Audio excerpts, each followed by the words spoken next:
everyone, welcome back to the Earthdawn Survival Guide, the podcast for all disciplines, paths, players, and game masters. With your questers, Josh and Dan, I am Dan. I'm Josh.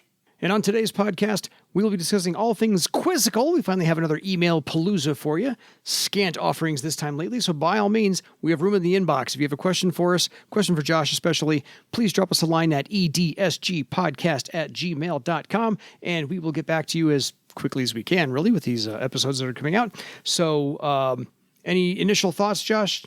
Anything on your mind? Yeah, a couple of things I want to mention before we get into the emails that we had.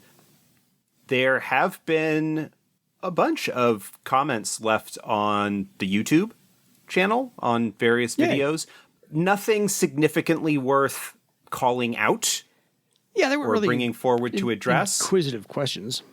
Yeah, not really much in the way of questions, just kind of brief comments, the kind of things that you see on YouTube. Nothing particularly bad or diggy or whatever. Like a couple of examples of, I wasn't even aware that this was a thing. Despite the fact that, 4th edition has been around now for a decade and this show is in its 5th year of production. Yeah, exactly.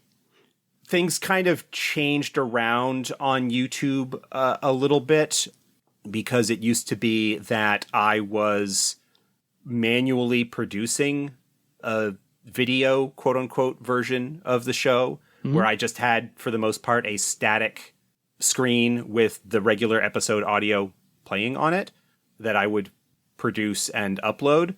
When Google got rid of or stopped support for Google Podcasts, they basically rolled all of their podcasting stuff into YouTube. And so I just linked our feed to YouTube. And so now the episodes go live up automatically on their own without me having to do anything the day of.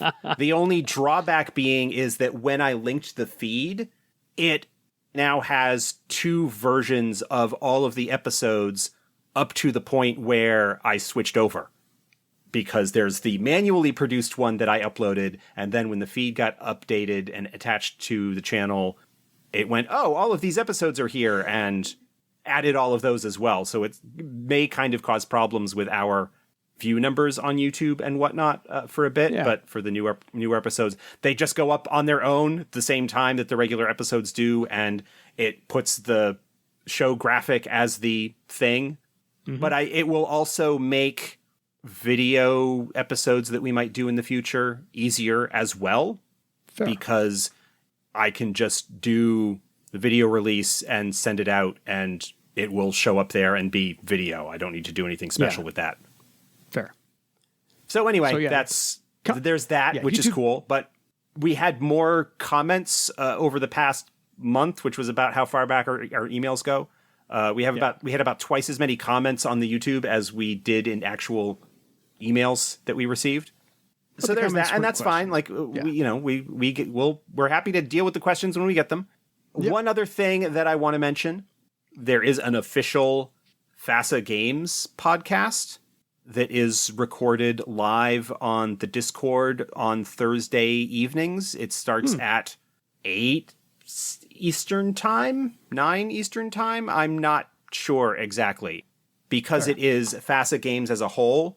It's been going for, I think it started up just before or just after Gen Con, something along those lines. I am actually going to be on it the day after this episode drops.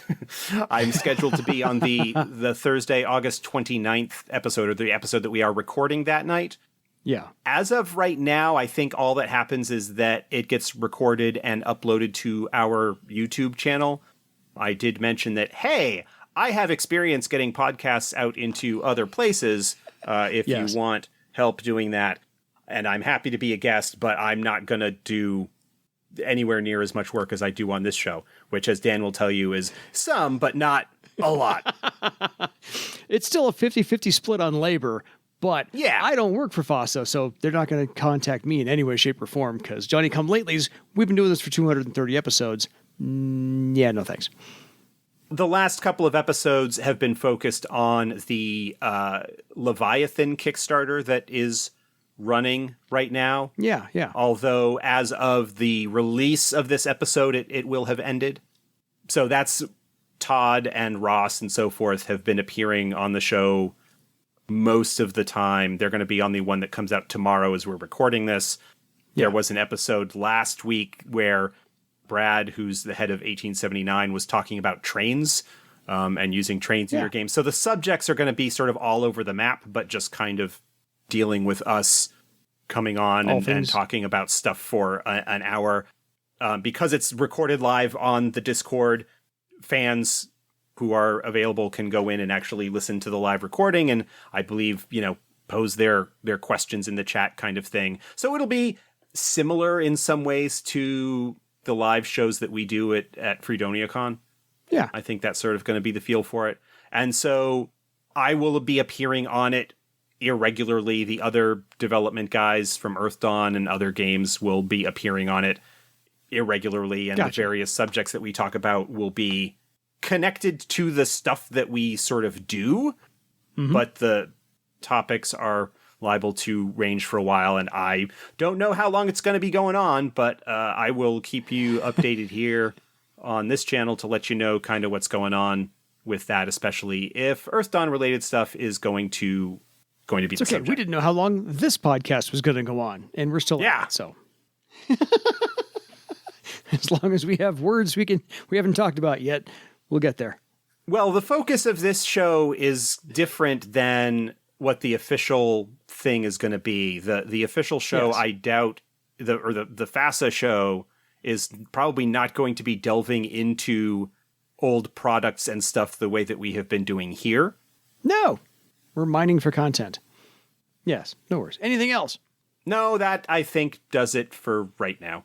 We're recovered from Gen Con and working hard to try and get our production pipeline in line so that we can get more products done and out the doors to people. Absolutely. Fair enough. So let's get started with everything quizzical. We have our first email is from Walter. Hello, Josh and Dan. I started last year in May with your podcast and am finally up to date with episode 230. Now I'm in dire straits. What to listen to during my work commute? 231. Yes, exactly. I still enjoy the podcast very much. You talking about the old and new adventures from the Shards really helps me to get something going for my new group, for which I am the game master. Our old Earth Dawn group, 30 years with changing characters, switches from 2nd to 4th edition. For that, I am revisiting the episodes on Warrior and Weaponsmith to convert my existing character and getting ideas and more insight into the disciplines and their new look and feel. Thanks for your good work and the hours of enjoyment you have already brought me. Best regards from Germany, Walter. Thank you, Walter. We appreciate that. That is dedication. We appreciate you mainlining and getting caught up on everything. That's 230 episodes in a year and a bit, year and 3 months, year and something like that. That's cool. I like that. It reminds me of in the Crit Show online community, because they've got 5 years of weekly content, especially when we get into late spring, early summer, and Gen Con talks happen because they do a live show at Gen Con every year. We'll get newer members oh, I just found the show and you're doing a live show at Gen Con? Well, I'm going to be there. Can I get through the 5 years of content in time? Fortunately, the live shows that they do don't really have any spoilers or anything connected to the real show, so you can go to them without worrying about that sort of thing. But yeah, it's like that. The other thing that you could do is, as it sounds like you're doing, Walter, is go back and listen to episodes that are of particular interest to you for whatever reason. Mm-hmm. Yes. So that's cool. We appreciate you sticking with us and continuing to do so for hopefully as long as we continue doing the show. It's a fine line between dedication and chronic boredom. So whichever one works for you, Walter. Yeah, as if I didn't have enough plates in the air, to add this to my weekly commitments. Exactly. Because I pulled Josh away from everything he's actually working on to talk to my happy ass. So that's how we do this. Okay, on to Frequent emailer and constant listener Anthony has something for us. I just listened to episode 218 and heard the question about sleeping in armor. The suggestion of modifying recovery tests is a good impulse, but I was wondering if using the fatigue rules might not work a little better. I pasted them below, but if you use the 1 plus initiative modifier aspect Josh mentioned, then you could say that your rest needs to include that many more hours to feel rested. So if you have a -3 initiative penalty and only rest for 8 hours, you would make the test as if you missed 4 hours of sleep, if that math works for everybody out there. Another way characters might suffer from fatigue is if they do not get enough rest at night, even if they aren't pushing themselves during the day. As mentioned previously, name givers generally require 8 hours of sleep per night. If a character is not able to get enough sleep, they may also suffer fatigue penalties. For every 2 hours of sleep missed, the character must make a toughness test as described above, target number of 7, suffering a cumulative -1 penalty for every failed test. In addition, characters who get less than 4 hours of sleep do not refresh their allotment of recovery tests the next day. Yeah, that sounds good. I do like the use of the initiative penalties as additional rest or something like that to the way that things would work in terms of the tests there. So that's a valid one as well. I'm not sure off the top of my head whether the numbers work out in terms of an initial smell test, whether that seems to make a lot of sense compared to what I would expect the particular armor to do. And again, like I said back in that episode, it's not something that I would apply to implanted armors like Blood Pebble, because those you can't take off, and it would seem rough to penalize people with those, and they've got the blood magic already on that. So, but other things, yeah, that seems like it could also be a workable solution. Mm-hmm. Again, it's something that feels like, well, we've got a bunch of numbers. Let's see what we can use those existing numbers for in the framework in order to make stuff happen. Yeah, I'd say play test that a couple times and see how well it works and how well it's received. And then distill it down. Okay, this one, people liked this aspect, people didn't like that aspect. Try again, distill it one more time, 2 or 3 more times. Finally come up with something that everybody likes and works.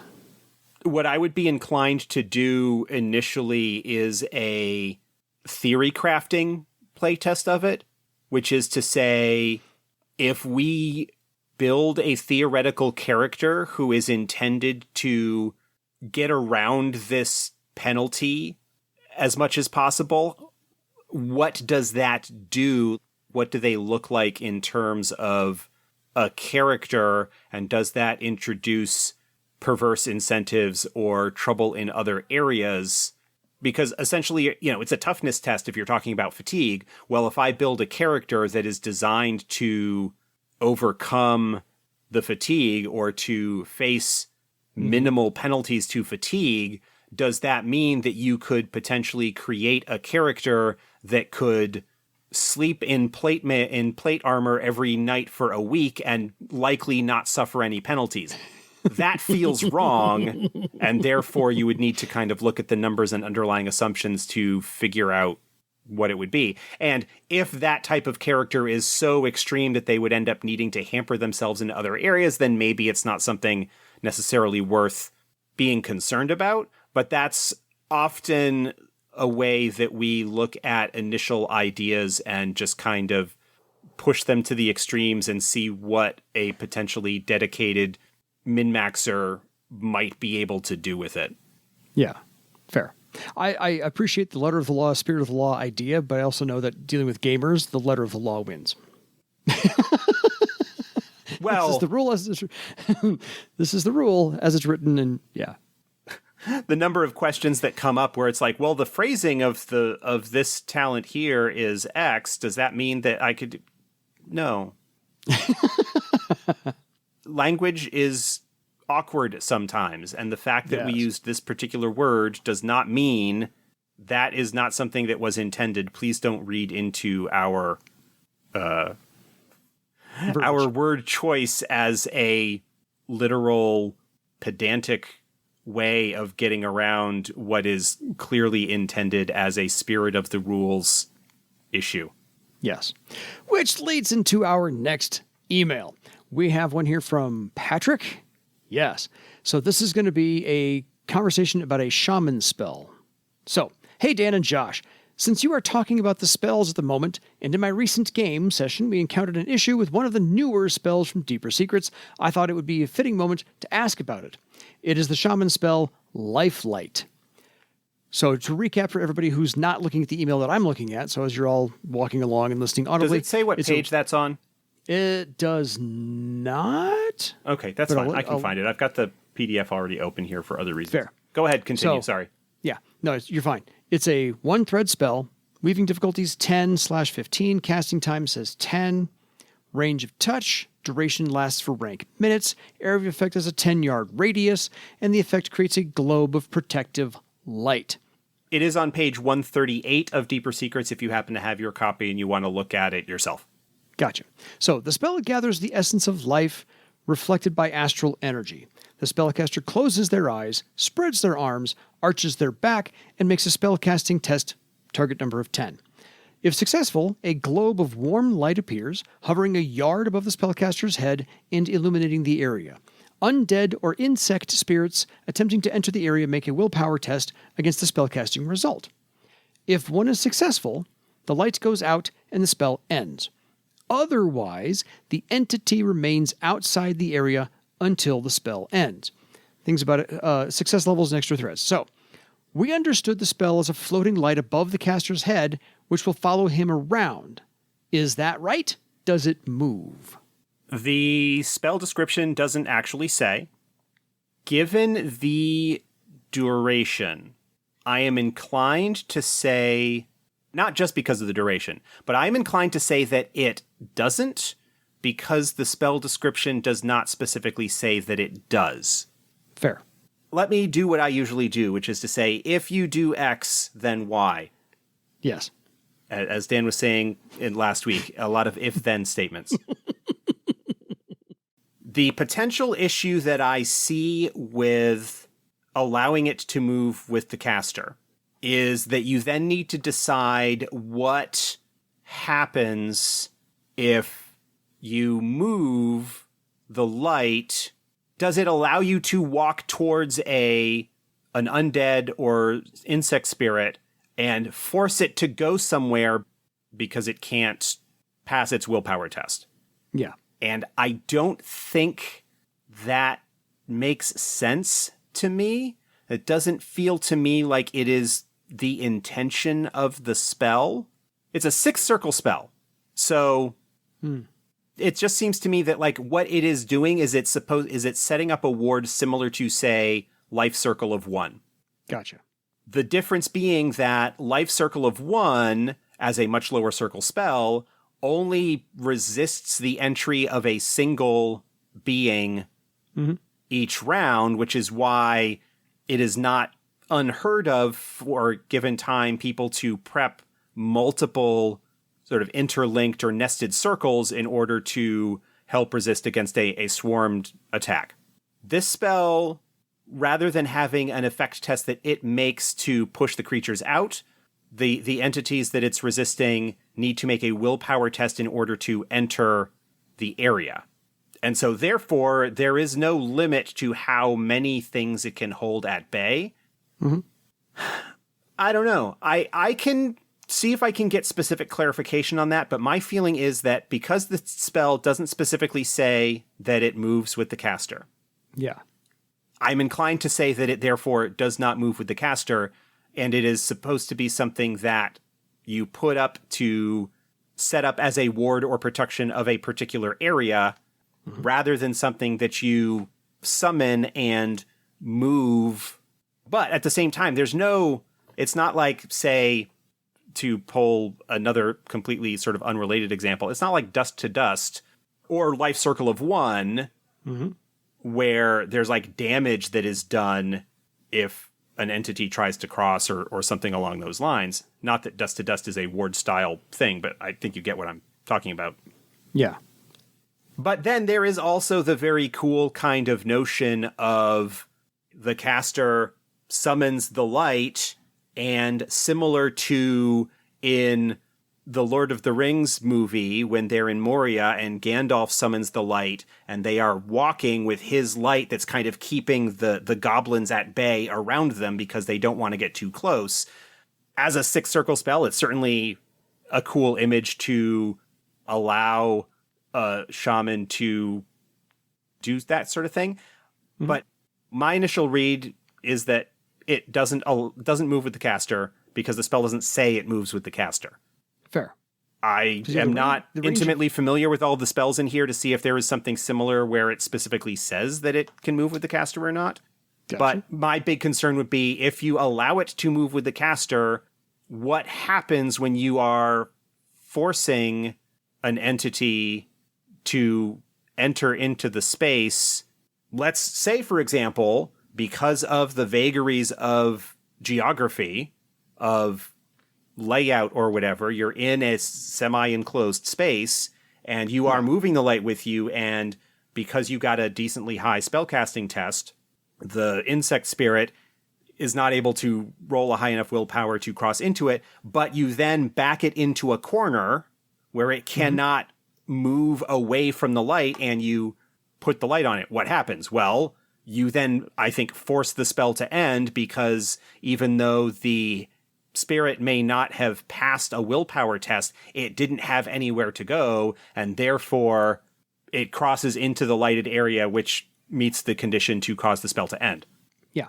You need to decide what the situation is going to be if your players are going to be intending to use the spell, for lack of a better term, offensively.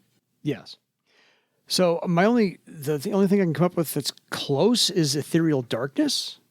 Yeah, Ethereal Darkness does specify that you can cast it on a thing, and therefore the darkness moves with the thing, including the classic example from the original Inheritance story in the first edition book, where Mestov casts it on a little rock and then throws the rock at the oncoming Scorchers.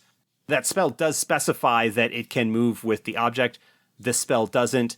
Spells in Deeper Secrets tend to be a little bit more specific in terms of how they work. So if a spell doesn't say it does something, then it doesn't do it. Yes, because both Ethereal Darkness and this Lifelight are both range of touch, which is why I think perhaps the question was asked.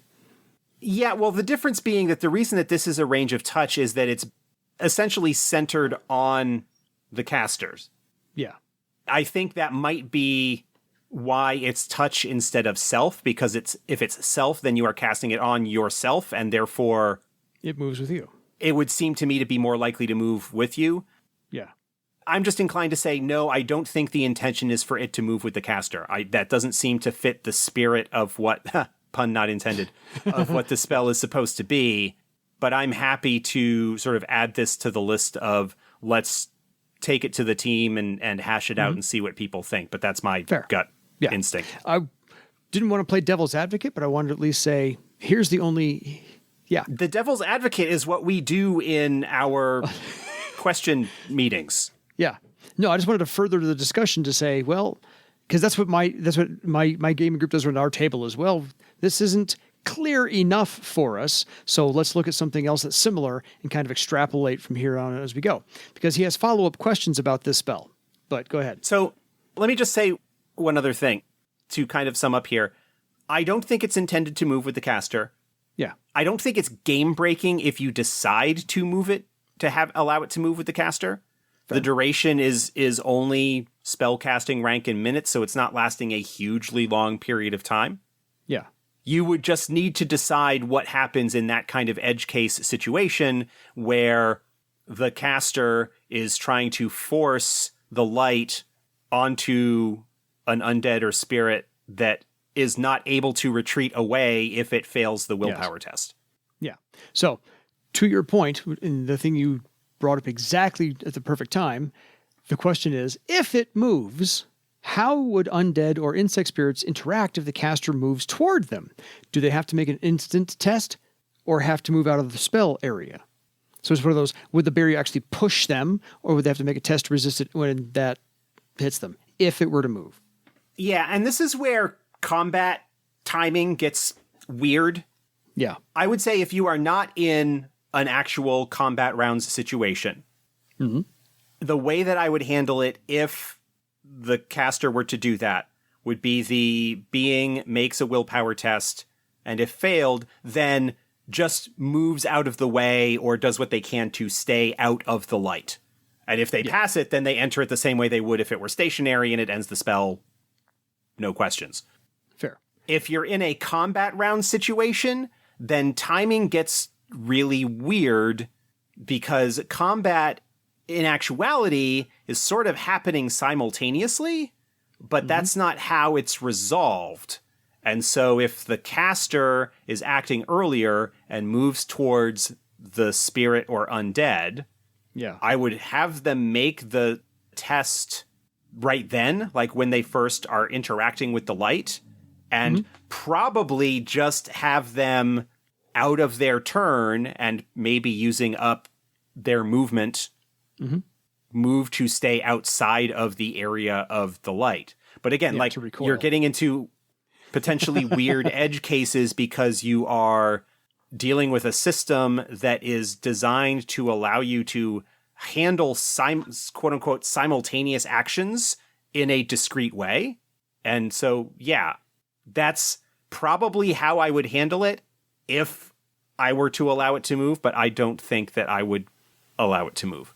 Because again, none of that edge case situation or clarification is in the spell description, which leads, again, is something that leads me to believe that it was not intended to be able to move. And I got you.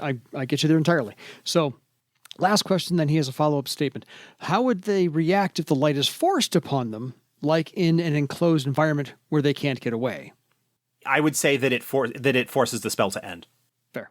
Other than not allowing them into the area, there's no negative effect for them to get into it. This is like you flip on the light and the roaches scurry away. Fair. And so if you force the light on them in a place where they can't get away from it, then I would just say the spell ends because an entity that it is designed to keep away ends up in the area, and so therefore the spell ends. Fair. How they played it, Patrick says, we played it similar to a torch and wild animals. They will hide from the fire until it is not possible anymore. Then they become crazy and attack. Thanks for your advice, Patrick.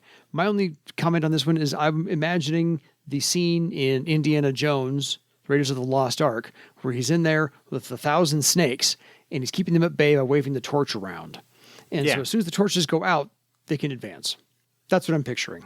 Again, I don't think it's game breaking if you allow it to move with the caster. I don't think that was the intent.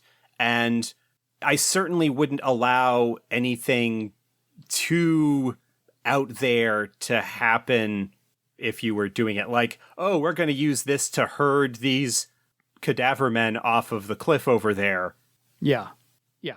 Because it's not a bubble of force, it's a bubble of light. And so it's not necessarily like a shield pushing them out of the way. I feel like the intention is that it is not intended to move. Yeah. And I can get clarification on that, and I'll come back to that in the future if Yeah, it feels like it creates like a street light that you're supposed to be in that glow and safe so nothing can encroach on you, to give you the 10 minutes to regroup, come up with a plan of attack, and then when the spell ends, go out and fight what you're going to fight. That's me. So, all right. Thank you. Next one. Oh, hey. Lovely discussion. I love going over stuff like that. We have a very long email, which is why we saved it for last, from Jesse. So Jesse has some verbiage to throw at us. Greetings, Dan and Josh. Thank you so much for your continued work on the podcast. My son and I listen to it as soon as it comes out each week and then eagerly begin waiting for the next week's episode. Sorry to make you wait. I've got some questions that he and I have had, some of them for a long time. Others came up very recently. There is a lot here, so I apologize in advance, but about half of it is to Scrang related, so I don't think I need to apologize too much. So here goes. 1. Blood windlings? My son and I read The Longing Ring recently, and we had a question about the windlings that were there in the encounter in Bloodwood. When Jerol, his dad, and Garlthic entered Bloodwood, they were intercepted by a thorn man and a, quote, tiny woman floating on wings, and thorns grew through her skin, page 124. End quote. Additionally, there was the cover of issue number 16 of Shadi, or Shadis magazine, I never know how to pronounce that one, an Earth-done art piece by Tony Zudlo, which shows windlings with thorns. So my question is, how canon is this? Not that canonicity matters really, we're mostly just curious as to your thoughts and reactions. This is canon. There's actually even mention of a small community of windlings in the original Bloodwood book that took part in the Ritual of Thorns and are there. So they are a very small community. I think, unlike the Blood Elves themselves, they are not, now that the Scourge is over, I don't believe that they are perpetuating the ritual amongst their children the way that the Blood Elves are. Yeah, but no, they are canon. They are something that exists and has appeared in source books. In a source book, at least. So yeah, just don't make them player characters. That's a pain. That's my thought and reaction to it. Just don't make them player characters because good gravy. I don't seem to recall them being mentioned in Elven Nations in our sort of revisit of Bloodwood. But as far as I'm concerned, they are still something that exists. It is just a very small community, and they are probably not continuing the ritual amongst their folk. I can't see why they would. Anyway, number 2, riverboat shape and size. We're going to get into like measuring here. So just give this a second. I've often wondered about the sizes of the riverboats as listed in the Serpent River book. The dimensions listed for a merchant riverboat, 150 to 200 feet long by 120 feet wide, would result in a length beam ratio of 125 to 1 to 1.67. Wow. Anyway, these are really low. It isn't particularly common to have a ratio of less than 3 to 1, except with really small boats like dinghies. Not that this means anything, but none of the art reflects ships with these dimensions. The width is notably large. The widest Mississippi River boat, the American Queen, is only 89 feet wide. I can understand the Tuscarang riverboats being wider in general, as the channel is probably wider than that of the Mississippi, given that the Serpent River is between 1.5 and 2 times the width of the Mississippi River. However, it seems that it would be really hard to maneuver keelless boats that are so squat. My son and I were wondering if in your head canon, the riverboats are the official dimensions, or if you think of them the way they are depicted in the art, which is closer to historical ship proportions. As a side note, the dimensions given for wooden airships used in Barsave are fairly comparable to the historical wooden seagoing vessels they are based upon. Yeah, I don't have an answer to that. If you want to say headcanon, I tend to think of them as more like the dimensions that are depicted in the art, which is to say they look a little bit more boat-like than the dimensions given in the books tend to be. I find it maybe a touch odd. I'd have to go and dig up and see like where in the books and in which books the dimensions are given. It is certainly possible that what was come up with at one point by one writer was just made up without a whole lot of research into what the actual dimensions should be. Mm-hmm. And that for the airships, the writer actually did some research and went, oh, well, these are the sizes that these ships were historically, so the airships are probably about the same size. Obviously, you know, behemoths and Keelas and the flying castles of the Theron Empire notwithstanding. Yeah. And I suspect that that is the most likely answer to that, because I know that while there were some airship and riverboat stats in the original companion, I don't know if dimensions were actually included in there, or whether the dimensions were something that were added in later books, which meant that the riverboat rules would have been in the Serpent River book, and so therefore written by Sean Rhodes. Yes. And the airship ones would have been in Crystal Raiders, which was written by Steve Kenson. Fair. Different writers working on different material. I suspect that Steve, who had done a bunch of work on some other stuff at the time, probably did maybe a little bit more research to at least determine the plausibility of the numbers that they were working with. Mm-hmm. But In terms of like an official answer, headcanon wise, I would think of them more like the art is depicted and much more like a traditional Mississippi River boat. Yeah. Maybe a little bit larger overall, but yeah, if the widths are running about equivalent to the lengths, then at that point you're looking more at something that is like a barge than it is a boat. Getting back to airships and riverboats is something that I want to do in terms of just like coming up with systems for them. Agreed. But there has been other stuff that has been taking priority. Understood. Completely understood. So yeah, I'm with Josh. Headcanon. Don't worry about the dimensions because every manufacturer, everybody who makes these boats is going to make them a little bit different every time because they're always custom. Right. But I mean, to a certain extent, for plausibility's sake, for verisimilitude, it seems really weird if the dimensions are widely off what you would expect for a typical boat based on physics. Yeah, there's still... Magic can do a certain amount, but these are supposed to be boats, and they're not supposed to be floating fortresses the way that the Theron airships are. Yeah, they're mundane. They still have to follow the rules of hydrodynamics. They're going to be long and slender like every other boat we've ever made as a species. So, yeah, with you there. Number 3, size of the floating city. Related to my last question is that of the size of the floating city. The map of the floating city seems like it is the right proportions based on the description of how many docks there are near the central foundation house on the northeast side of the island. However, if we take the actual size into account and are generous, saying that the more than 300 yards translates to 1,000 feet at the widest point, the spaces between the docks on the map of the floating city are nowhere near wide enough to accommodate ships even close to 120 feet wide. In fact, each side of the island will only be 618 feet, and the whole island would only be a little over 15 acres in area. So our question again is how you think about the ships and the size of the floating city in your own head canon. Feel free to say it's kind of like economics in RPGs. If you think about it too hard, it'll just fall apart. Yeah. I think this is another case where they might have intended that rather than being... he sent a little diagram along with this where he has the pentagon shape of the floating city. And the whole thing. And, okay, if this is the widest point, which is to say not against adjacent points of the pentagon, but skipping a point...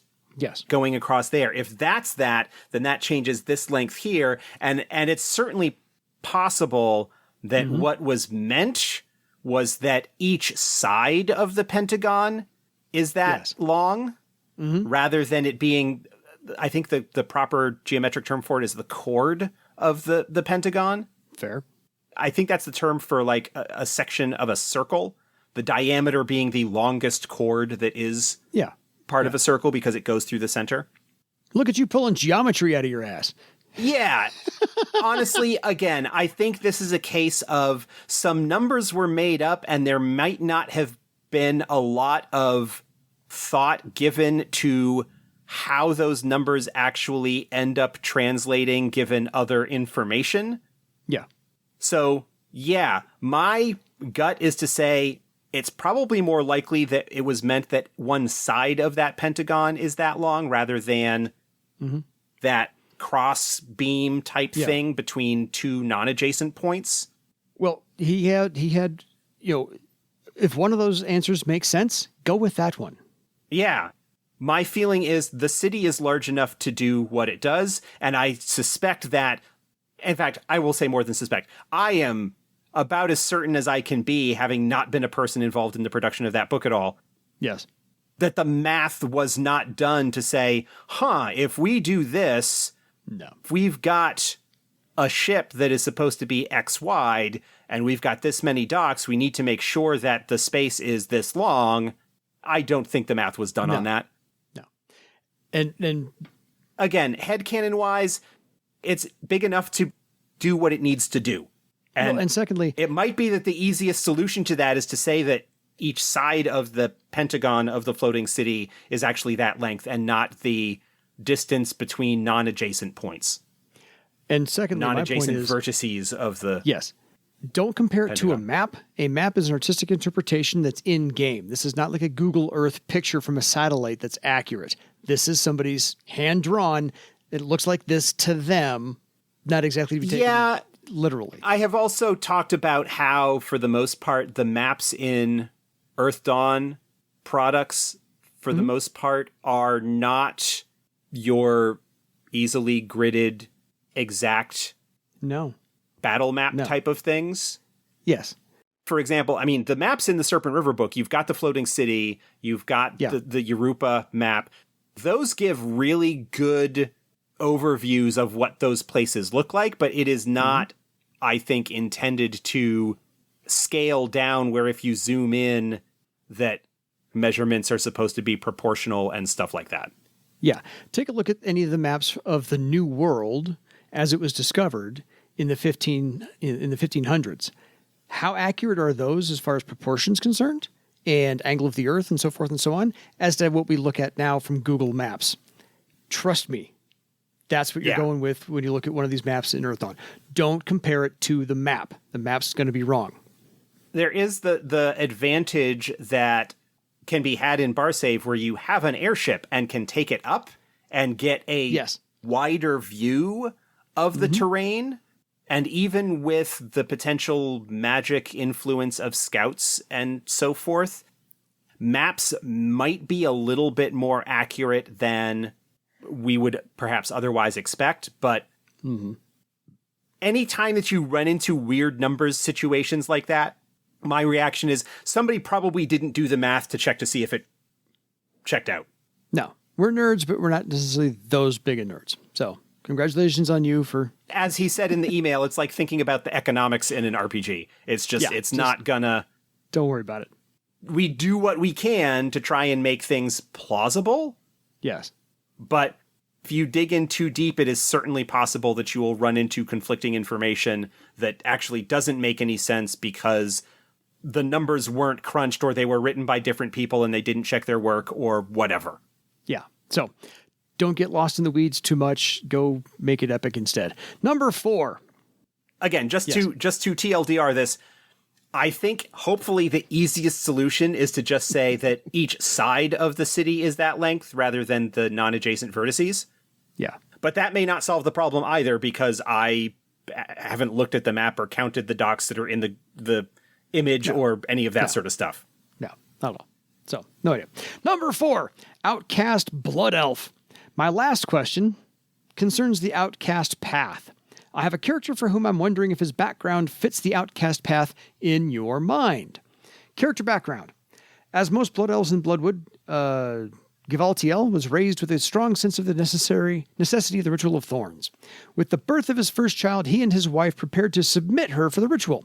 Unfortunately, she became part of the 10% of children who do not survive the ritual. While Givaltiel knew in his mind that this was always a possibility, that potential outcome did not hit home until it actually transpired. He was grief-stricken. He became obsessed with learning more about the blood magic and trying to understand why his daughter didn't survive. Eventually, he came to the conclusion that the ritual really isn't necessary anymore and began advocating for an end of its use. He was brought before the Blood Warders multiple times. At the first few visits, they were relatively gentle with him, offering their condolences and trying to be patient in their explanation as to why it is important to keep the ritual going. However, after several more visits, when it became clear that he was not going to change his tune, he was warned that regardless of his feelings on the matter, he needed to stop his public criticism. When he continued his advocacy, despite this warning, he was finally brought before Queen Alakia and was banished from Bloodwood.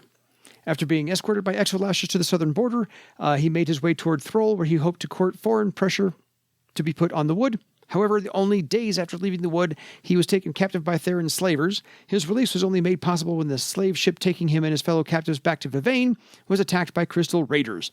During the fighting aboard the Theron vessel, he acquitted himself well. One of the raiders took notice and claimed him as a Nawat. After providing himself useful and showing an aptitude for adept magic, he was taught the way of the Sky Raider, which suited the rage he felt toward those in charge of his homeland.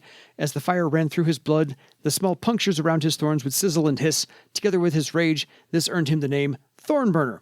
As a side note, the background for this character was developed after having the image in mind of a blood elf using the burning intimidation knack, with jets of flame surrounding each of his thorns. So, Question. Does a person need to be part of a Highland troll culture to forge a connection with the outcast path? No. If not, does Gavaltiel's exile from Bloodwood, which occurred due to his following what he believed to be right and just, qualify as a severance? Gut instinct says, yeah, sure, why not? Okay. If one does not need to be part of that culture to forge that connection, would his being taken as a Niwot after having been exiled from Bloodwood have the potential to bring him into the culture enough to forge that connection?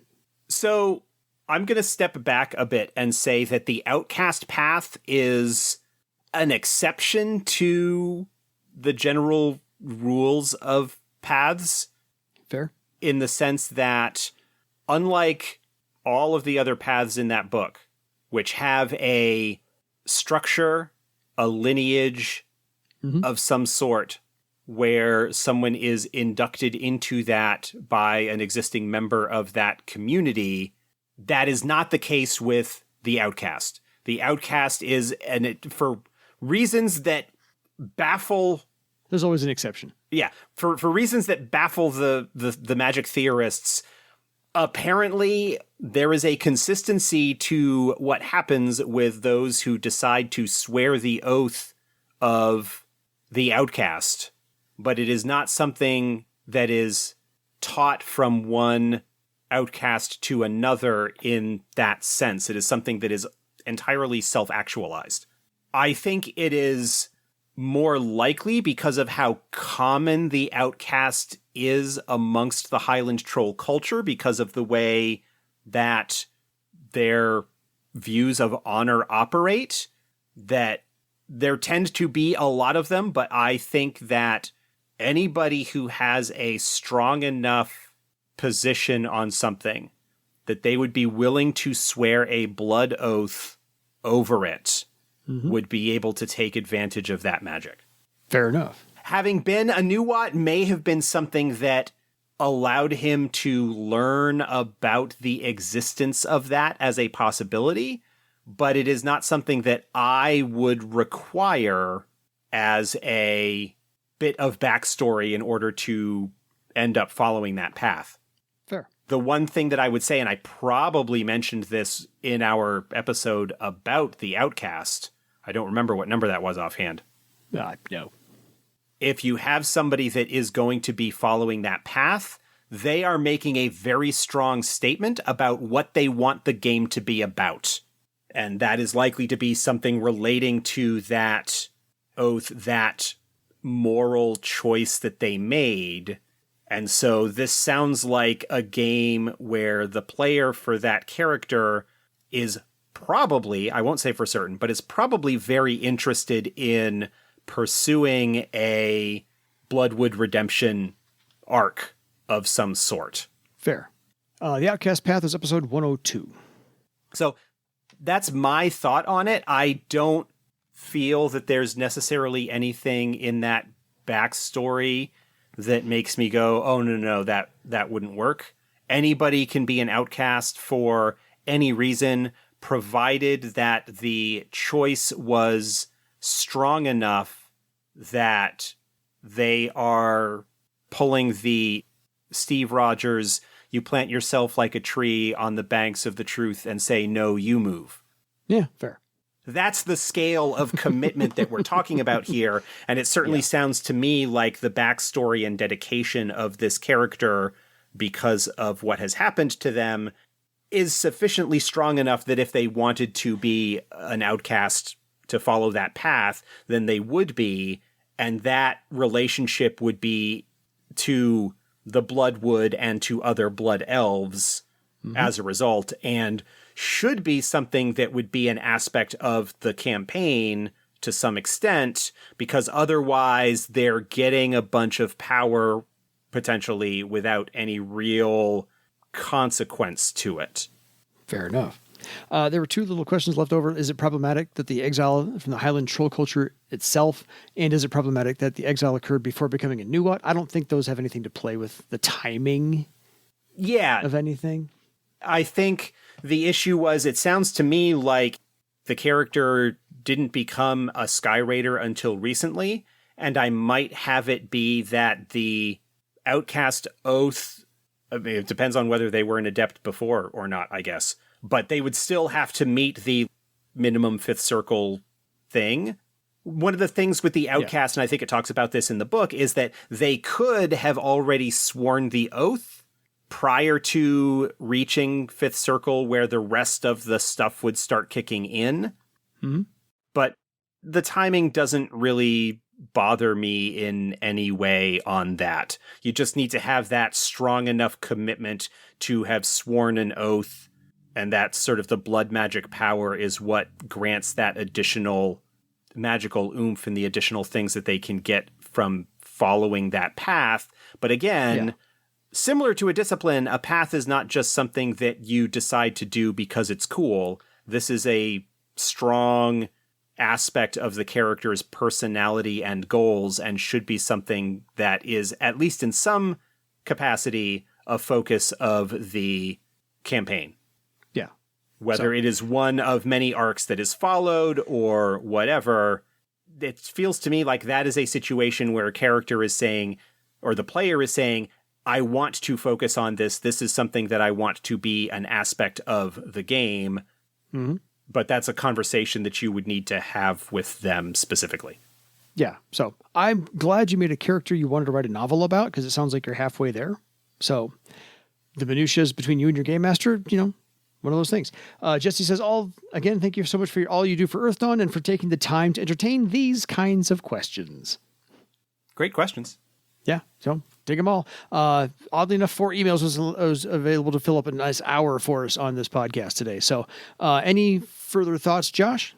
No, I'm good. Fair. Yeah, no worries. Had to double check. So, folks, if you have any questions for us, like these fine folks did, email us at edsgpodcast@gmail.com. Fill up that inbox. We like the content because this is a way to pick Josh's brain. So, until next time, go hit the chronic boredom or dedication for your legend. Good night, everybody.